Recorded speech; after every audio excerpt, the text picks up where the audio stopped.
ಆದ್ರೆ ನಾವು ಬೇಕಾದಷ್ಟು ಓದಿ ಅಂತ ಕಲಿಬಹುದು, ಅಭ್ಯಾಸ ಮಾಡ್ಬೋದು.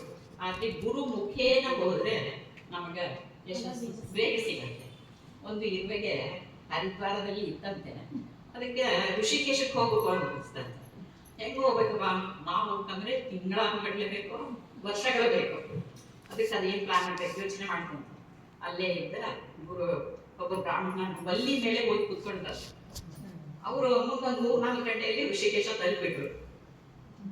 ಹಂಗೆ ನಮಗೊಂದು ಮಾಧ್ಯಮ ಬೇಕು, ಆ ಮಾಧ್ಯಮ ಗುರು. ಬರೀ ನಾವು ಎಷ್ಟೇ ಅಭ್ಯಾಸ ಮಾಡಿದ್ರು ನಮ್ಗೆ ಸಾಧ್ಯ ಆಗಲ್ಲ.